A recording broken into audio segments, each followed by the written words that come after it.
Brígido Cabrera Ministry and Mission le da la bienvenida a su canal. Esperamos compartir con ustedes sus inquietudes y nuestras opiniones. Muchas gracias por sintonizarnos.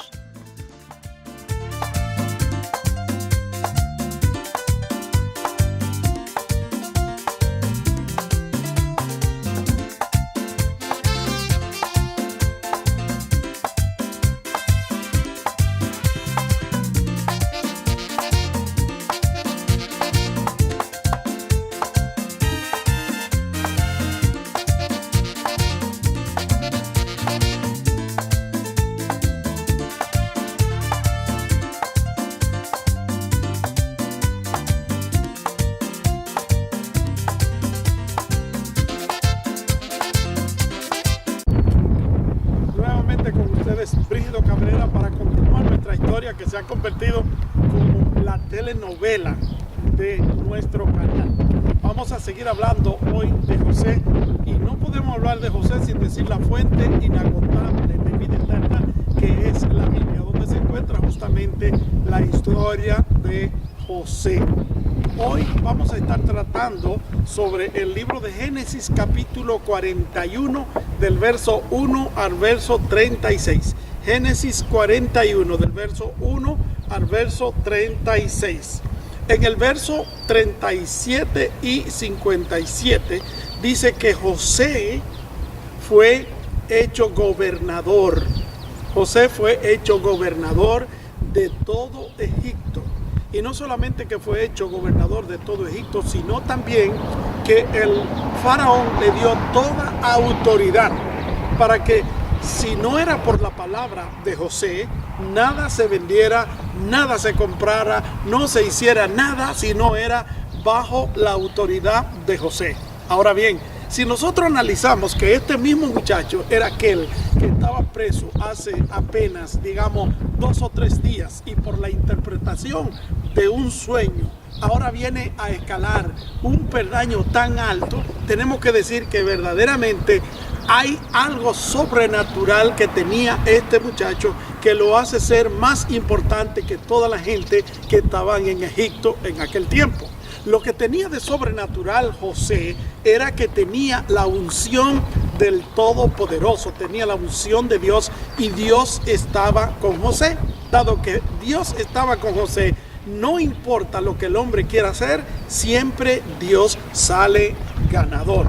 Ahora bien, en el verso número 40, José fue puesto como gobernador, y por la palabra del rey le dijo que nadie podía comprar o vender o hacer nada que no fuera por la palabra de José. Oiga bien, por la palabra de José era que se hacía todas las cosas en Egipto. Pero seguramente usted pensaba que José era un estratega militar, o quizás una persona con un entrenamiento sobrenatural. No, José lo que tenía solamente eran 30 años de edad. Y un muchacho de 30 años de edad en aquel tiempo no es lo que es un joven de 30 años de edad en este tiempo, porque en este tiempo ya se graduó de la universidad y tiene alguna experiencia, digamos, secular que ha aprendido. Pero en aquel tiempo este muchacho lo que conocía era el campo, pero lo que lo acompañaba a él, que lo hacía sobrenatural, era lo que tenía de Dios. Y cuando una persona tiene de Dios algo, lo hace ser sobrenatural, porque la visión que recibe no es suya. La palabra que habla, cuando habla de parte de Dios, no es palabra de él, es palabra que viene de Dios, y por ende lo hace ser una persona muy importante. Ahora bien, cuando un muchacho de 30 años se le da una responsabilidad tan grande como la que se le dio a José, es algo que debemos de pensar. Pero dice la Biblia en el verso 47 que la tierra comenzó a producir. La tierra comenzó a producir en abundancia durante los primeros 7 años, tal como también lo dice la Biblia, que durante el sueño el faraón había visto las vacas gruesas y gordas, y también las espigas y las espigas frondosas. Entonces lo primero que se produjo fue la abundancia. para que el faraón y José y todo el mundo pudiera tener comida almacenada para cuando llegara el tiempo de la hambruna. Dios es un Dios misericordioso y Dios no nos manda a nosotros un juicio sin que primeramente nos anticipe que vendrá ese juicio. Y este era el caso. Él le anticipa al pueblo de Egipto que viene un juicio, pero anticipándole que viene un juicio, también le da las herramientas para que pueda subsistir en el tiempo del juicio. Y dice la Biblia claramente que la tierra produjo en abundancia, en el verso 47, en abundancia durante el tiempo de la vaca gorda, diríamos, y de la espiga frondosa. Vendrían los 7 años de necesidad. Pero en ese tiempo también, en el tiempo antes de que llegaran los 7 años, le nació a José también 2 hijos, le nacieron. El uno era Manasés, que quiere decir que era como una persona que recibe ayuda, y el otro era Efraín, según el verso 52, que quiere decir que era fructífero. Entonces, ¿qué fue lo que sucedió? Que la tierra era fructífera durante 7 años, y por esa causa le nacen estos 2 hijos. No simplemente José tiene la autoridad del rey, se ha casado después de haber salido de la cárcel todos esos días, sino también que le nacen 2 hijos y comienza él a llamarlo de acuerdo a cómo se está moviendo el asunto. El más pequeño se llamaba Efraín, que quiere decir que es fructífero. Pero entonces sucede en el verso 42 que los hijos de Jacob, lo que habían vendido a José, se encontraron con la hambruna que había en su tierra, porque comenzó la hambruna. Y es Jacob quien le dice a sus hijos que vayan a la tierra de Egipto a buscar comida para que no mueran ellos y no vayan a perecer. Porque recuérdense que dentro del grupo de los que estaban en la tierra de Canaán estaba el hijo de la promesa, que en este caso viene siendo Judá. Habíamos hablado anteriormente de que José es puesto para preservar vida. Y quizás usted ha sido puesto también para preservar vida de su familia, de su esposa, de sus hijos, de su nación, de su barrio, de lo que sea. Quizás Dios lo ha puesto a usted para preservar vida y usted solamente tiene que cumplir con lo que Dios le ha puesto a hacer.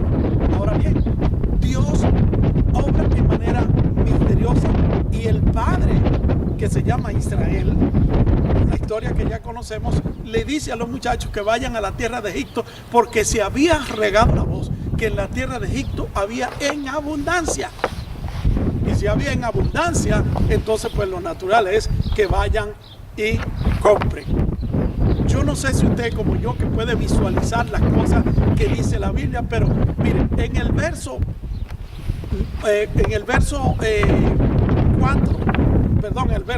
8 y 9, nosotros encontramos, del capítulo siguiente, nosotros encontramos que estos muchachos se presentan a José, y cuando José los ve que llegan, que venían de la tierra de Canaán, inmediatamente los reconoció. Habían pasado quizás unos 20 años, algo así, que él lo habían vendido, y ya los hermanos quizás lo consideraban que jamás en la vida lo iban a ver. Sin embargo, cuando José lo vio, inmediatamente lo reconoció. Pero como lo reconoció, entonces José se hace como que no los conoce y lo trata rudamente, lo trata indiferente, lo trata como de espía, los acusa y una serie de cosas. Le da mucho, como dicen en inglés, le da un hard time único, le hace la vida imposible, sabiendo José que había un hermano que no estaba en el grupo, el cual era el hermano de padre y madre de él, que era Benjamín, que se le llama Benoni. Le dice: ¿el padre de ustedes vive todavía? Y le dijeron: sí, nuestro padre vive, y le cuentan la historia. ¿Y no hay más hermanos? Y ellos le dijeron: sí, hay uno, pero es pequeño y se quedó con papá. Entonces papá no quiere que ese niño nazca. que ese niño venga con nosotros porque teme a que lo pierda, como se perdió uno de los, éramos 12, se perdió y le hacen la historia. Imagínese usted que usted es el que está secuestrado y viene alguien el que lo vendió para secuestrarlo, y entonces le comienza a contar una historia triste, usted conociendo la historia verdadera. ¿Cómo se siente usted? ¿Cómo se siente su corazón sabiendo usted que los enemigos suyos, los que lo vendieron, están allí? Pero en el corazón de José había más que odio, había perdón, había todo el rencor. Él lo había sacado porque entendió que Dios lo había puesto a él para preservar vida. Y cuando Dios nos ha puesto a nosotros para preservar vida, lo que tenemos que hacer es olvidarnos de quiénes somos y cumplir con el mandato de Dios. Cumpliendo nosotros con el mandato de Dios, tendremos entonces la bendición de Dios, sin importar lo que la gente no haga a nosotros. Por hoy lo vamos a dejar aquí y vamos a continuar en nuestro próximo capítulo hablando del drama de José con los hermanos. Pero quiero decirte, amado amigo, amado amigo y amado hermano, probablemente Dios está probando tu paciencia. Probablemente Dios te ha puesto a ti para preservar vida y tú tienes que cumplir con lo que Dios te ha puesto a hacer. Pero si tú eres aquello que todavía no ha tenido una experiencia genuina con Dios, hoy es la oportunidad. Tal como sucedió con José, Dios está dispuesto a hacerlo contigo. Que Dios te bendiga y que Dios te guarde. Y no te olvides que vamos al próximo capítulo.